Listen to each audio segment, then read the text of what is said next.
جو لوگ سفر کے مہینے کو منحوس بتاتے ہیں، خاص طور سے عورتیں، وہ یہ حدیث ذرا دھیان سے سنیں۔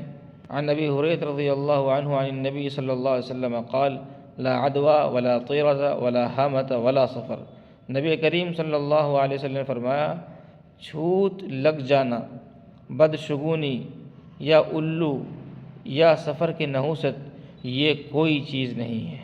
ایک حدیث میں حضور پاک صلی اللہ علیہ وسلم نے ارشاد فرمایا، الطیرۃ من الشرک وما منا ولکن اللہ یذہبہ بالتوکل، کہ رسول اللہ صلی اللہ علیہ وسلم نے فرمایا بدفعلی شرک ہے۔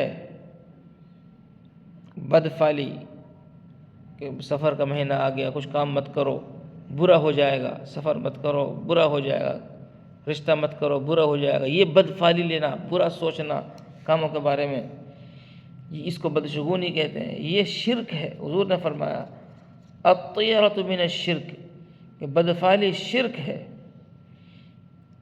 حضرت ابن مسعود رضی اللہ عنہ فرماتے ہیں، ہم میں سے کوئی ایسا نہیں ہے جس کے دل میں اس کا وہم و خیال نہ پیدا ہو، لیکن اللہ تعالیٰ اس وہم و خیال کو توکل کی وجہ سے ختم کر دیتا ہے۔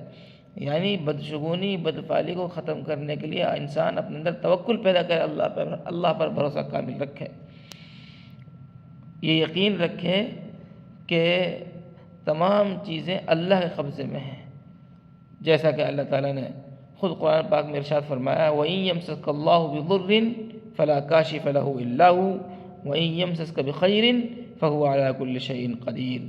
اگر اللہ تمہیں کوئی تکلیف پہنچائے تو خود اس کے سوا دور کرنے والا کوئی نہیں، اور اگر وہ تمہیں کوئی بھلائی پہنچائے تو وہ ہر چیز پر قدرت رکھتا ہی ہے۔